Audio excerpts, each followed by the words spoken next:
It's a war that should have never happened. It's a war the Russians tried repeatedly to settle on terms that were very, very beneficial to Ukraine and us. The major thing they wanted was for us to keep NATO out of the Ukraine. The big military contractors want to add new countries to NATO all the time. Why? Because then that country has to conform its military purchases to NATO weapon specifications, which means certain companies, Northrop Grumman, Raytheon, General Dynamics, Boeing, and Lockheed, get a trapped market.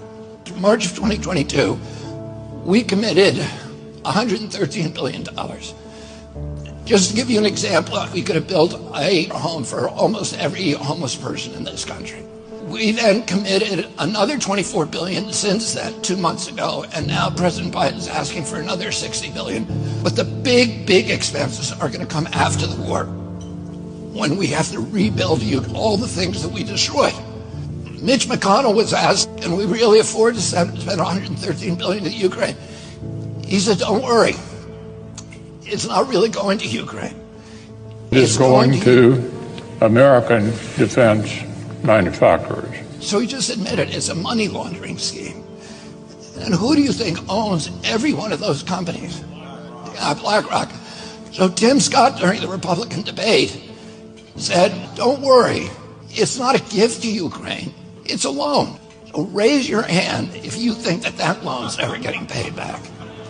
Yeah, of course it's not. So why do they call it a loan? Because if they call it a loan, they can impose loan conditions. And what are the loan conditions that we impose on?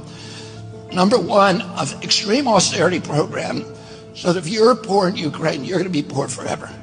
Number two, most important, Ukraine has to put all of its government-owned assets up for sale to multinational corporations, including all of its agricultural land, the biggest single asset in Europe. In Ukraine, there's been 1,000 years of war fought over that land. It's the richest farmland in the world. It's the breadbasket of Europe.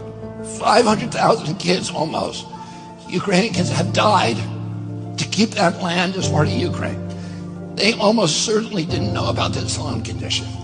They've already sold 30% of it. The buyers were DuPont, Cargill, and Monsanto. Who do you think owns all of those companies? Yeah, BlackRock.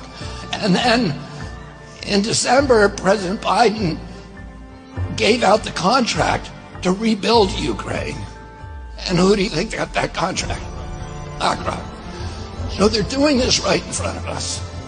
They don't even care that we know anymore, because they know that they can get away with it. And how do they know that? Because they have a strategy.